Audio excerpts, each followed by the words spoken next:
오늘은 히데겔 강가 환상이라는 제목으로 말씀을 나누도록 하겠습니다. 지난주일 우리는 히데겔 강가 환상의 서론에 해당하는 다니엘 10장 말씀을 살펴보았습니다. 기억이 나실런지 모르겠지만 다니엘이 21일간 간헐적 금식을 하기 위하여 히데겔 티그리스 강가 근처에 있는 모처에서 하나님 앞에 기도하게 되지요. 하나님의 뜻을 구했습니다. 절박한 마음으로 기도하였죠. 그때 천사가 나타났고 다니엘을 일으켜 세워주시는, 회복시키시는 그런 모습을 보여주었습니다. 그러면서 이제 오늘 우리가 살펴보게 될 다니엘 11장의 환상을 구체적으로 천사가 말을 하게 되는데요. 이 11장을 한마디로 히데겔 강가 환상이다라고 이제 제목을 붙이게 됩니다. 성경이 있으신 분들은 확인할 수 있겠지만 그 분량이 11장 분량이 45절이나 됩니다. 굉장히 긴 내용을 지금 천사가 말하고 있는 것이죠. 그리고 각 절의 내용들을 보면 그 각 절마다 하나의 역사적 사건들을 다루고 있어요. 그래서 어느 학자는 다니엘서 11장 내용이 무려 100개 이상의 역사적 사건을 담아내고 있다 라고 주장할 정도로 그 분량이 굉장히 많습니다. 저도 성경을 연구해 보니까 한 절 한 절이 미래 역사의 예언을 한 절 한 절마다 담아내고 있다는 것을 확인하게 되었습니다. 그래서 이 한 절 한 절의 배경과 내용을 설명하는 것은 굉장히 오랜 시간이 걸립니다. 아마 몇 시간이 걸릴 것 같아요. 그러나 저는 길어봐야 40분 안에 설교를 마쳐야 되기 때문에 이 짧은 시간에 오늘 이 11장의 전체적인 문맥과 개관을 좀 하고 그 다음에 꼭 우리가 알아야 될 핵심적인 내용들만 좀 설명을 하려고 합니다. 먼저 앞에 표를 좀 보도록 하겠습니다. 여러분 화면에도 나오시죠? 앞에 표를 보시면 다니엘 11장의 전체 개관은 이렇습니다. 1절부터 4절은 페르시아와 그리스의 이야기입니다. 그러니까 페르시아 제국과 그리스 제국의 이야기, 큰 그림입니다. 근데 5절부터 20절 보면 이제 그리스만의 이야기가 나옵니다. 그리스가 4개로 이제 나누어지는데 그 중에서도 힘이 강한 북방과 남방의 왕조들의 이야기로 나오게 돼요. 그러니까 첫 번째 페르시아와 그리스보다는 작은 그리스만을 조명하고 있죠. 그리고 세 번째 21절에서 35절에 보면 그리스 중에서 남과 북 중에서도 북방의 왕인 에피파네스에 대한 이야기만 또 더 구체적으로 나오게 됩니다. 그러니까 여러분들이 이렇게 상상을 하시죠.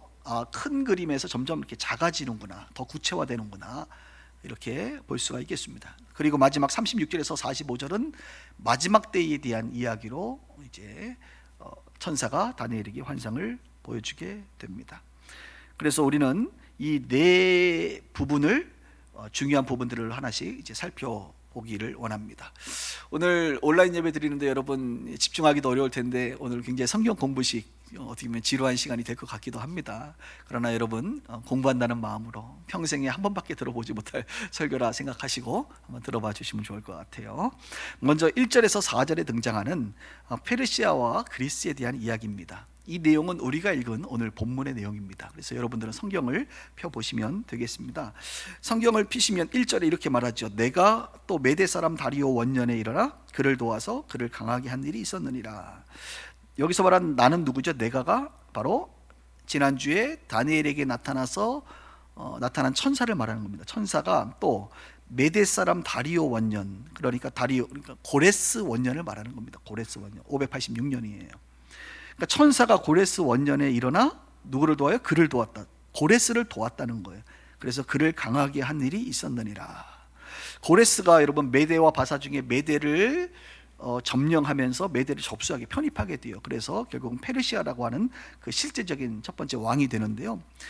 고레스가 자기 잘나서 왕이 된 것이 아니라 오늘 천사는 뭐라고 말합니까? 고레스가 강하게 된 일, 왕이 된 일에 있어서 내가 그를 도왔다라고 말합니다.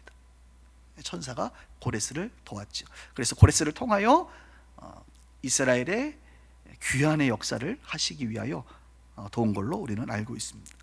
2절을 보겠습니다. 2절에 보니까 이제 내가 참된 것을 내게 보이리라. 그래서 천사가 다니엘에게 이제 참된 것, 그 환상을 보이겠다 이렇게 말하죠. 보라, 바사에서 또 새 왕들이 일어날 것이요 그 후에는 넷째는 그들보다 심히 부유할 것이며 그가 그 부유함으로 강하여진 후에는 모든 사람을 충동하여 헬라 왕국을 칠 것이다. 그러니까 헬라 왕국을 친다는 것을 봐서는 지금 바사 페르시아의 왕들의 이야기를 또 2절에 담아내고 있죠. 페르시아의 왕 고레스 이후에 보니까 새 왕이 일어나고 네 번째가 심히 부유하고 강하다 그랬습니다. 그 네 번째 왕이 친다는 거예요. 그게 누구냐? 역사 속에 정말로 그대로 실현이 됩니다. 고레스 왕 이후에 캄비세스라고 하는 왕이 있고, 그 다음에 스메르디스, 그 다음 세 번째 다리우스 1세가 있고, 네 번째 바로 여러분이 잘 아시는 아하수에로 왕, 에스더의 남편이기도 했죠. 아하수에로 왕이 등장하게 됩니다. 그러니까 이 아하수에로 왕이 실제로 매우 큰 권세를 가졌고 그런 부자였습니다.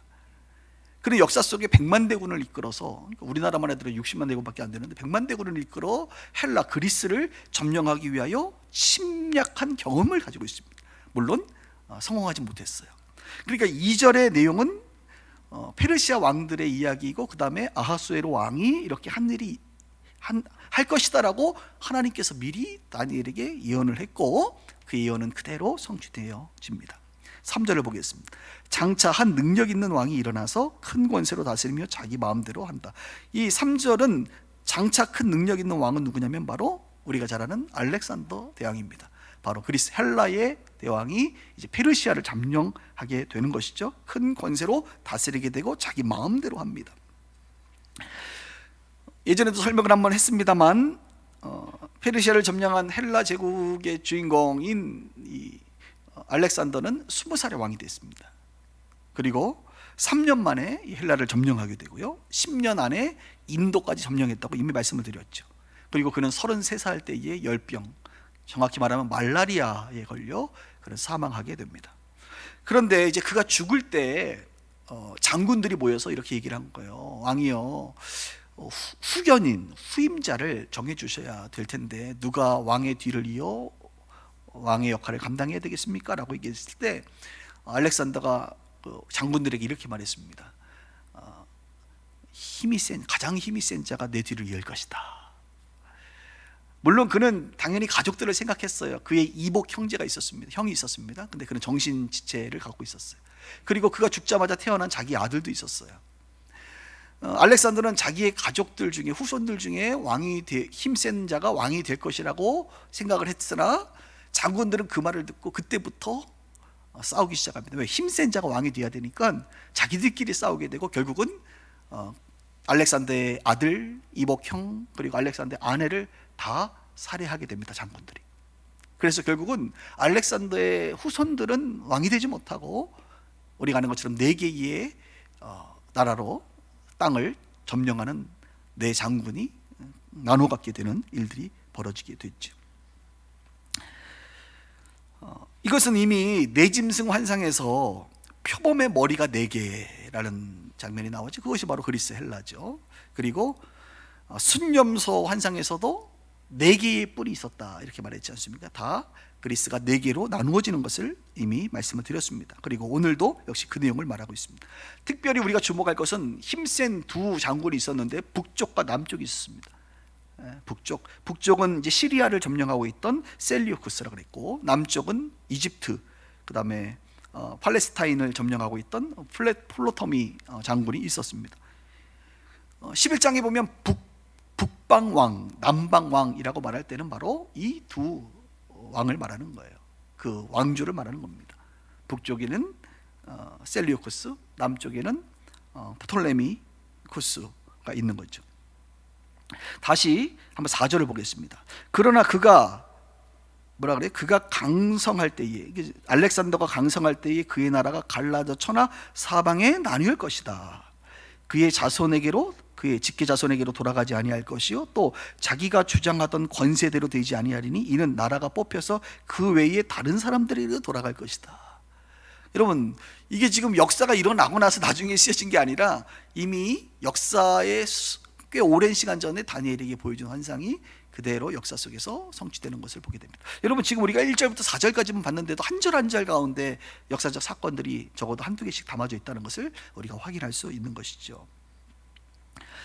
알렉산더의 일화 중에 아주 재밌는 일화가 하나 있습니다. 하나 소개해드리죠. 알렉산더가 한국으로 얘기하면 씨름, 누군가와 이제 씨름을 했대요. 모래판에서, 땅에서 씨름을 했는데, 참 그 알렉산더하고 씨름하면 그 상대방이 져야 돼, 이겨야 돼요?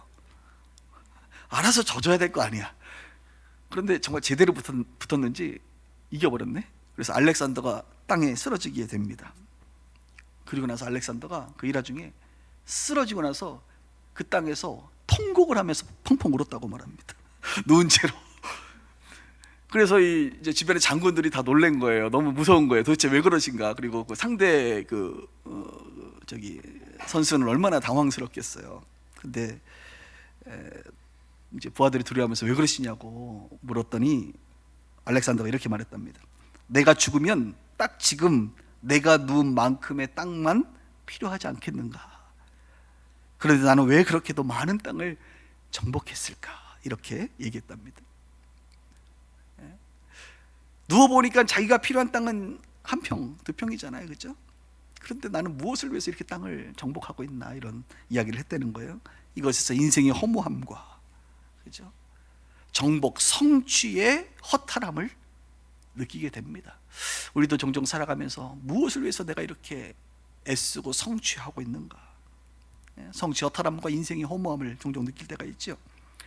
정말 그런 것이 알렉산더는 자신뿐만 아니라 일찍 죽었고 자기 직계 가족들에게는 그 땅을 하나도 주지 못하고 다 죽습니다. 오히려 장군들이 그 땅들을 다 차지하게 되는 것이죠. 인생의 허무함에 대해서 잠깐 생각을 해볼 수가 있는데요, 오늘 우리가 읽은 1절에서 4절의 내용은 여러분 이미 앞에 있는 내짐승 환상과 순양과 순염소의 환상과 겹치는 부분들이 좀 있습니다. 우리가 익히 알고 있는 내용들이죠. 그런데 히뜨겔 환상의 묘미와 위대함이 뭐냐면 바로 한 절 한 절 가운데 펼쳐지는 하나님의 모든 역사를 꽤 많이 담아내고 있다는 겁니다. 이 자세하게 담아냈을 뿐만 아니라 그 내용이 매우 방대하다는 거예요. 그것 가운데 우리가 깨닫는 것은 하나님께서 어쩜 이렇게 구체적으로 그 사건들을, 가족들의 죽음들 이런 것까지도 다 써내려가고 있느냐라고 하는 것이죠. 그래서 성경을 연구하면 연구할수록 전능하시고 전지하신 하나님의 그 지혜와 위대함 앞에 우리가 감탄하게 되는 것입니다. 이어서 5절부터 제가 20절까지를 이제 조금 줄여서 그리스 남방과 북방의 왕들에 대한 이야기라 그랬죠.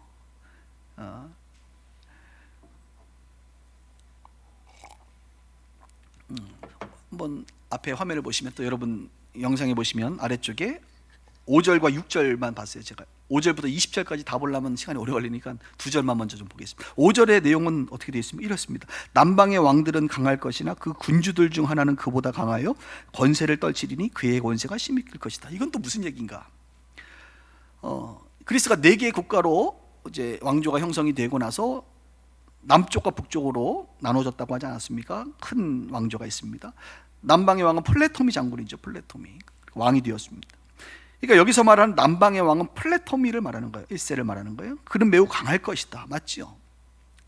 그런데 북방을 장악했던 셀류코스가 사실은 한 번은 이집트에 피신을 한 적이 있어요. 마치 다윗이 한 번은 피신을 간 것처럼 피신을 온 적이 있어요. 그때 이 남방의 왕인 플레토미 왕의 장군으로 활동했던 적이 잠깐 있었습니다. 그러니까 플레토미의 군주들 중에 하나였던 적이 있었어요. 그런데 그가 결국에는 다시 북방으로 돌아가고 나서 이프소스 전쟁이라고 하는 BC 301년에 이 4개의 왕조가 한번 전쟁하는, 서열을 가리는 큰 전쟁이 있었습니다. 그때 누가 승리를 하냐면 바로 이 북방인 셀류코스가 승리를 하게 됩니다. 다시 5절에 보니까 남방의 왕들, 그러니까 플레토미 장군은 매우 강하지만 그에게 한때 군주들 중에 하나였던 셀류코스가 강하게 돼서 권세를 떨치리니 그의 권세가 심히 클 것이다 라고 하는 것이 성취가 됩니다. 그러니까 5절만 하더라도 벌써 플레토미 장군에 대한 이야기, 그리고 셀류코스가 그들의 군주 중에 하나가 될 것이라는 이야기, 그리고 그가 나중에 큰 권세를 얻게 된다는 이야기의 3가지의 내용을 또 역시 예언에 담아내고 있는 것을 보게 되죠. 하나만 더 볼게요. 이제 6절 내용인데요. 한번 6절을 제가 읽겠습니다. 몇 해 후에, 이제 시간이 몇 해라고 하는 것은 그 1세들이 다, 이제 장군들이 처음에 알렉산더의 장군들, 첫 번째 왕들이 다 죽게 되고, 이제 그의 아들들 2세들이 장악을 하게 됩니다. 시간이 지났다는 얘기죠. 몇 해 후에 그들이 서로 이제 뭐 합니까? 단합을 합니다. 곧 남방 왕의 딸이 북방 왕에게로 가서 화친을 합니다. 화친 조약을 맺어요. 그러나 그 공주의 힘이 쇠하고 그 왕은 서지도 못하며 권세가 없어질 뿐만 아니라 그 공주와 그를 데리고 온 자와 그를 낳은 자, 아들이죠, 그때에 도와주던 자가 다 버림을 당하리라. 이렇게 하나님께서 다니엘에게 예언하는데, 역사 속에 어떤 일이 벌어지냐, 1세들이 죽고 이제 2세들이 왕이 되었을 때 그들이 서로 단합을 하기로 마음을 먹고, 남방에 이제 플레토미 2세가 이제 자기의 딸을 보냅니다. 화치를 위한 정략 결혼인 거죠. 그래야 서로 이제 평화롭게 지나기 때문에. 그래서 북방의 왕에게 가서 화친을 맺는데, 그 화친을 맺고 나서 어떤 일이 벌어지냐면, 그의 아내가 라디오스라고 하는 이제 북방의 아내가 왕과 이혼을 하게 됩니다. 그러니까 왕이 이제 쫓아내요. 그래서 그 공주를 맞이하면서 쫓아냈다가 또 시간이 지나면서 다시 이 공주와 서운해졌는지 그 여인을 다시 우리로 얘기하면 재혼을 하게 됩니다. 그래서 이 라디오스라고 하는 여인이 화친을 맺었던 그 공주 베레니스라고 하는 그 공주인데요, 이 여인에 대해서 굉장히 이제 좋지 않은 마음을 갖고 있는 것이죠. 그리고 결국 남편에 대해서도 좋지 않은 마음을 갖고 있다 보니까 왕을 독살을 하게 됩니다. 독살을 시키고, 그리고 마침 남방의 왕도 그 시기에 죽게 돼요. 그리고 나서 공주로 왔던 이 여인을 역시 죽이고, 그의 후견인들을 죽이고 그의 자녀를 다 죽입니다. 그런 역사적인 사건이 벌어지게 됩니다. 다시 보면 6절에 보니까 몇 해 후에 그들이 서로 단합하는데 남방왕의 딸이 북방왕에게 화친을 하죠. 그러나 공주의 힘이 쇠하고 그 왕은 죽지요. 서지도 못하고 권세가 없어지고 죽지요. 그 공주와 그를 데리고 온 자와 그를 낳은 자도 도와주던 자도 다 버림을 당한다, 죽는다라고 하는 그 내용이 또 예언되어 있는 겁니다. 이런 식으로 11장의 내용은 지금 5절 6절만 제가 얘기했는데 7절 8절 쭉 보면 모두 다가 이 역사 속에 있는 내용들을 하나님께서 아주 구체적으로 다니엘에게 예언하고 있는 것을 보게 됩니다.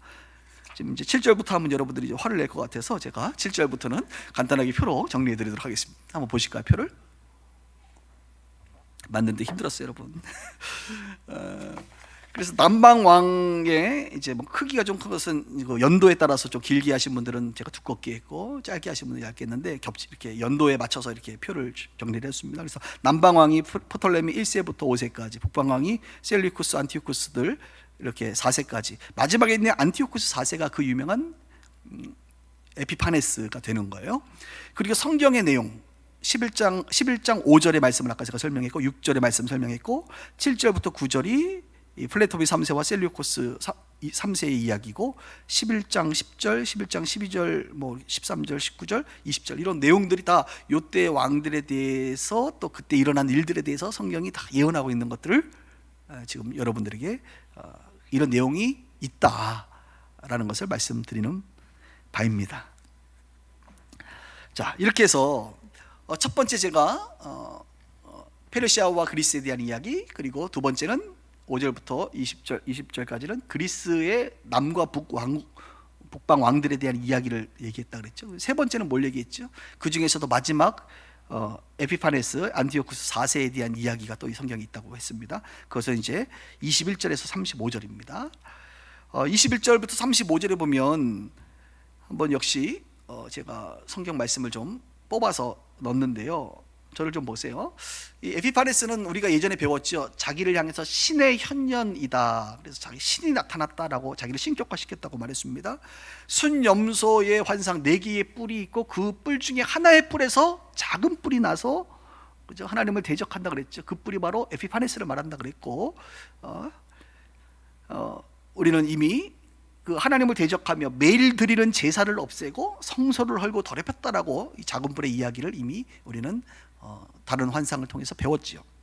그런데 오늘 이 11장의 내용도 역시 에피파네스에 대해서 비슷한 내용을 얘기하고 있습니다. 한번 21절을 볼까요? 21절에 보니까 또 그의 왕위를 이을 자는 한 비천한 사람이라.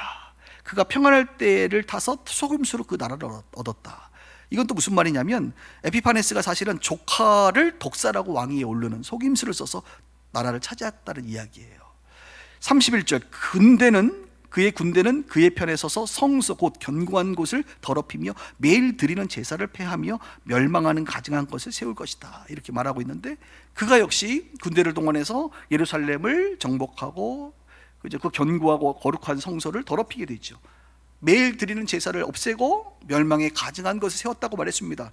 이미 BC 167년 12월에 예루살렘 성전을 파괴하고 그리스 신화에나 나오는 그 제우스 신상을 세우고 제단에 세웠다는 얘기했죠. 그리고 그 제단에 부정한 짐승 돼지를 잡아 그의 피를 성전에 뿌리는 일이 있었다고 말했습니다.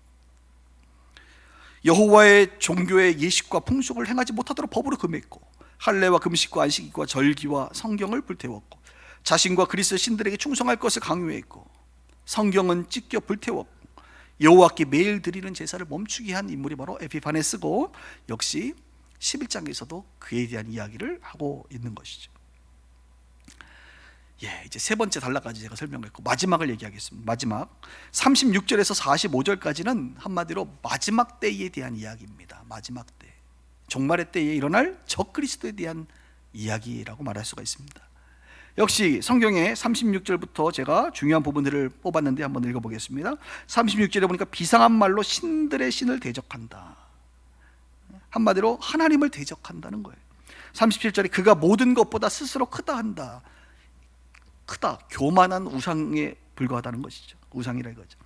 그를 안다 하는 자, 그러니까 적그리스도를 안다고 하는 자들에게는 영광을 줘서 여러 백성을 다스리게 하며 그에게 뇌물을 받고 땅을 나눠주기도 한다. 악한 권세를 주는데 그것도 역시 불법을 통해서 주는 것이죠. 그러니까 이 적그리스도, 악한 마귀 사단은 불법을 통하여 거짓과 속임수와 뇌물과 이 불법을 통하여 자기 사람으로 만들고 그 사람들에게 세상을 다스리는 권세를 부여한다 이거예요.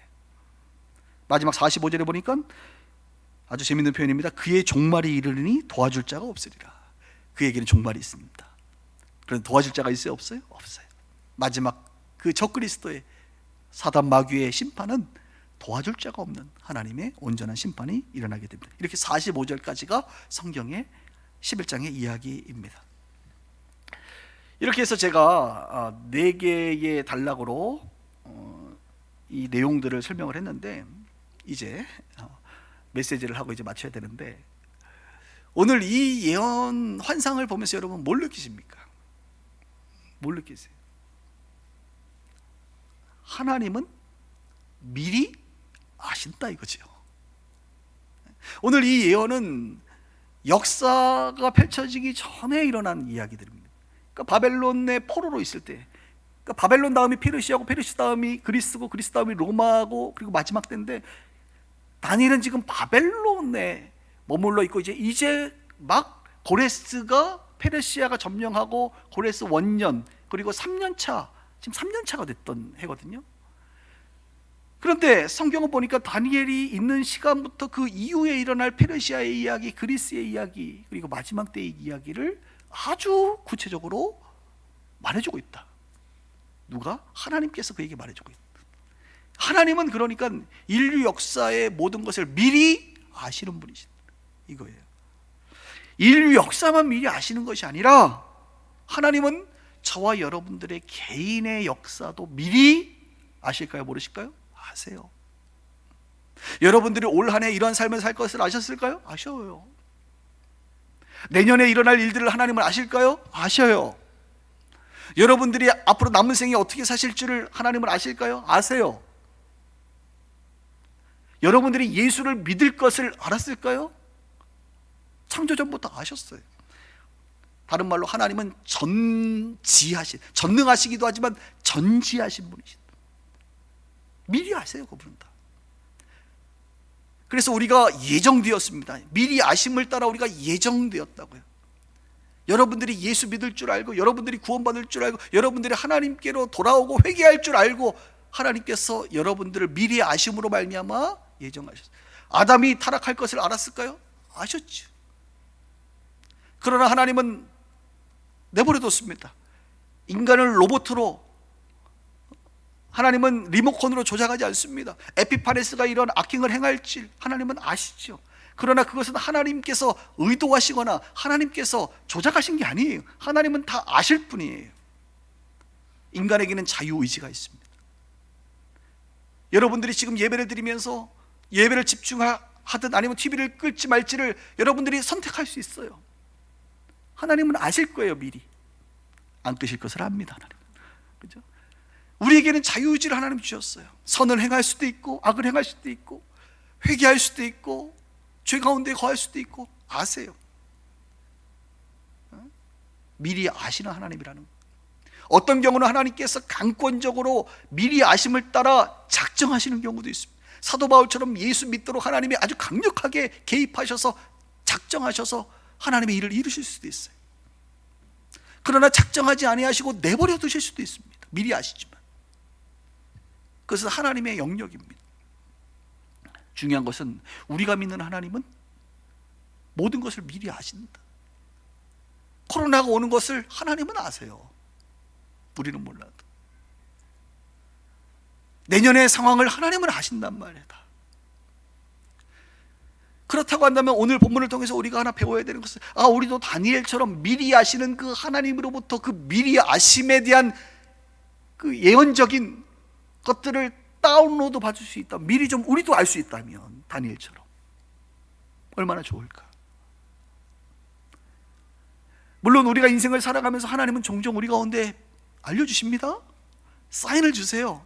여러분들도 과거를 돌아보세요. 하나님께서 여러분들에게 얼마나 많이 미리 알려줬습니까? 사인을 주셨습니까? 그런데 우리가 알고도 죄를 짓고 알고도 다른 길로 가고 알고도 순종하지 않았던 경우가 얼마나 많아요. 미리 아시는 하나님은 저와 여러분들에게 말씀하시고 그 사인을 주시고 우리가 그 길로 가기를 원하시는 분이세요. 또 하나는 미리 알게 하신 하나님은 우리가 준비되기를 원하세요. 내년에 코로나 이후의 삶이 어떠해야 될지를 아마 여러분들도 대충 알 거예요.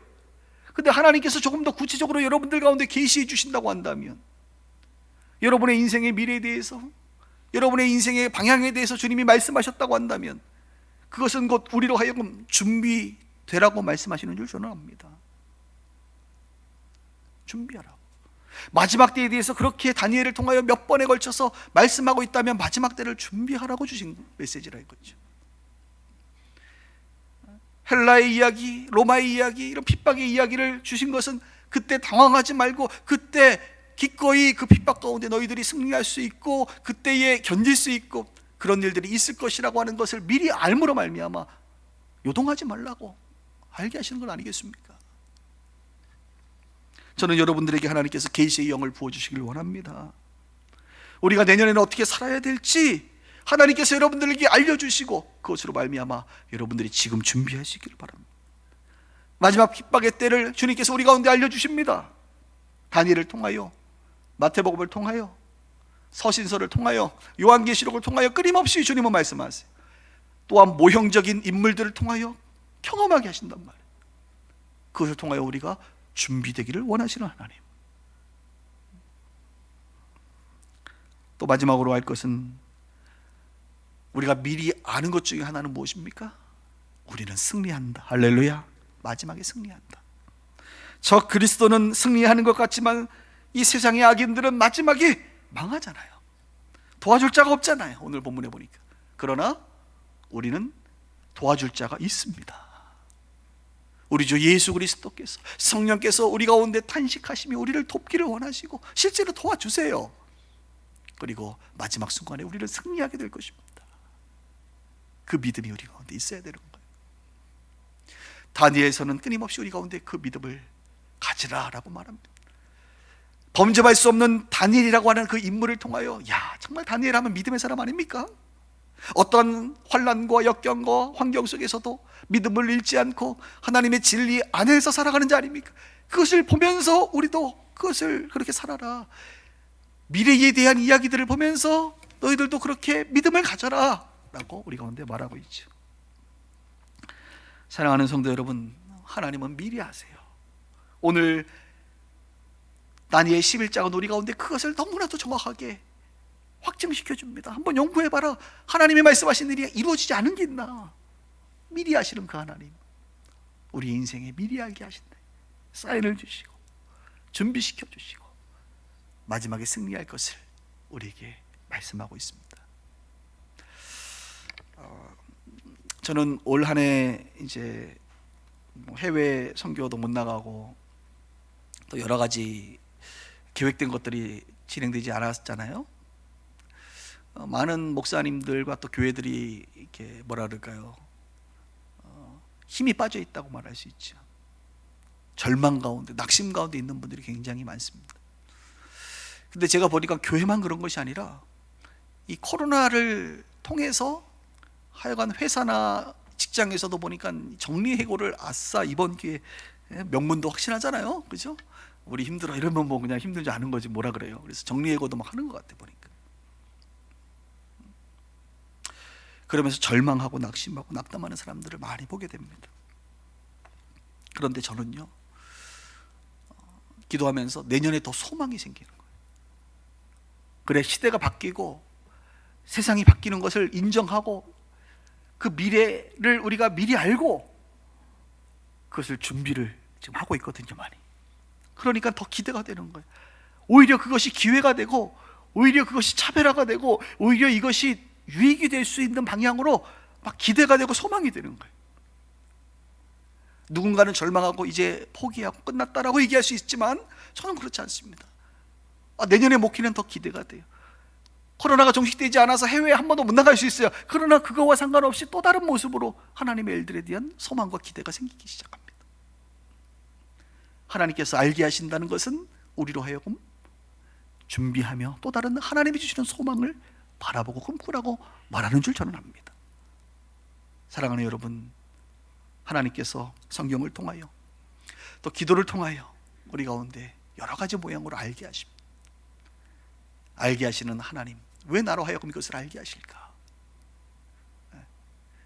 이것으로 말미암아 하나님의 인도함을 받기를 원하시는 것이, 그 인도함을 받을 수 있는 저와 여러분들 되길 주님의 이름으로 축원합니다.